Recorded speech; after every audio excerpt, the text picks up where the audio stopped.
Have you ever felt like you're doing everything right with the law of attraction? You know, the affirmations, the vision boards, but the results you want just aren't showing up? Well, you are definitely not alone. It turns out there might be a huge piece of the puzzle missing. In this explainer, we're going to dive into a new way of looking at this that connects the law of attraction with its powerhouse partner, emotional intelligence. Okay, so what are you thinking about right this second? I'm going to bet it's a pretty short-looking chimpanzee. This little command shows a fundamental problem in how we usually try to use the law of attraction.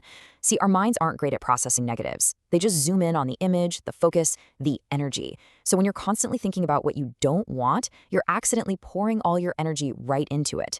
And that leads to a really frustrating paradox. This is that maddening gap between what we consciously say we want and what our life actually looks like. Let's look at a few examples we can all probably relate to. You declare, "I'm getting fit," but in reality, your workout gear is just collecting dust. Why? Because your emotional focus is stuck on how hard and awful it feels to work out. Or you say, "I have to stop this bad habit," but the second you're under pressure, your subconscious just snaps right back to the comfort of that habit. And the big one, you worry, "I'll never have enough money," and that feeling of worry is the very signal that, you guessed it, attracts more bills. The key here is simple. We attract what we feel, not just what we say we want. And this really gets to the heart of the matter. Emotion is literally energy in motion. It's the rocket fuel for attraction. A passing thought, that's one thing. But a thought that's supercharged with powerful feelings like fear or dread or even intense joy, that is what's actually shaping your reality. It's not the words you're saying in the mirror, but the deep gut feeling you have behind them that truly count. So if our conscious intentions aren't really running the show, then what is? Well, the answer lies with the real driver of your life, your subconscious mind. We've all done this. You pull into your driveway and you have almost no memory of the last 10 minutes. The turns you took, the lights you stopped at. That was your subconscious mind at the wheel.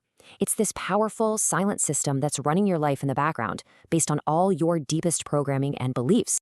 Here's the main difference, broken down. Your conscious mind, it's reactive. It's like a firefighter, dealing with whatever is immediately in front of you. But your subconscious mind, that's the architect. It's the one that's actually driving the outcomes based on those ingrained feelings and beliefs about yourself and the world that you've been carrying around for years. And this is exactly how we get stuck in a negative loop. It's a simple 3-step process.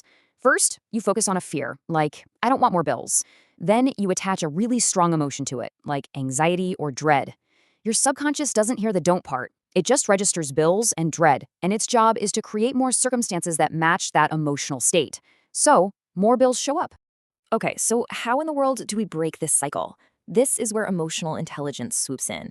And we're not talking about it as just some social skill for the office. We're talking about it as a powerful tool to retrain your subconscious mind and finally take back the wheel. Now, this is a much deeper, more powerful way to think about emotional intelligence. It's not just about noticing you're angry or sad. It's about having the awareness to step back from a tough situation and ask, okay, why is this happening? What is this trying to teach me about myself? So training your subconscious starts with these 4 key actions. First, you've got to become an observer of your own mind. What are the thoughts and feelings that are on repeat? Then you have to consciously decide to stop beating yourself up over the past and stop freaking out about the future. Your real power is always, always in the right now. This is how you start feeding your subconscious new, empowering instructions. And all of this self-awareness, this ability to retrain your mind, it can all be unlocked with one single, incredibly powerful tool. It's basically a one-word key to changing your entire reality.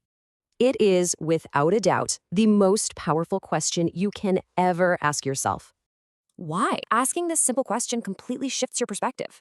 It takes you from being a passive victim of your circumstances to being an active detective in your own life. It stops that endless cycle of blame and frustration and kicks open the door to real understanding and growth. Here's a perfect real-world example. Instead of just getting mad and thinking, "Ugh, this person is so annoying," pause and ask, why is this person triggering me so much? The answer might just show you something about yourself, maybe an insecurity or a judgment you hold that needs a little bit of your attention. All of a sudden, the problem isn't them anymore. It's an opportunity for your growth. And you don't need a guru or a mountaintop to find the answers. The process is so simple. You just have to shut down the distractions, find a quiet space, be still, and just listen. The answer is already inside you. You just have to get quiet enough to hear what your life is trying to tell you. Okay, so let's bring this all home. Once you start asking why and you begin to listen for those inner answers, the final piece is to align your thoughts and your feelings so you can start creating that new reality you want. I love this analogy. Think of your feelings as a Geiger counter. When you think about a goal, say a new career, how do you feel? If you feel excited, hopeful, expansive, you're getting warmer. You're moving closer to your truth. But if you feel dread, resistance, or anxiety, that's the counter telling you you're moving away from it. This is such a critical distinction to make. You have to accept the facts of your current situation without letting them define your ultimate truth. The fact might be the bill in your hand, but your greater truth is your capacity for abundance. You can't let that short little bar of current facts block your vision of the towering bar of your true potential. Think of a quarterback in football. He doesn't throw the ball to where his receiver is right now. He throws it to where the receiver is going to be. And you have to do the same thing in your life. You have to move forward on faith, aligned with that good feeling inside, trusting that the result you want is already on its way to meet you. And we'll end on this really powerful idea. Attraction isn't a one-way street. That career you're dreaming of, that relationship, that sense of peace you're searching for, it's also searching for you.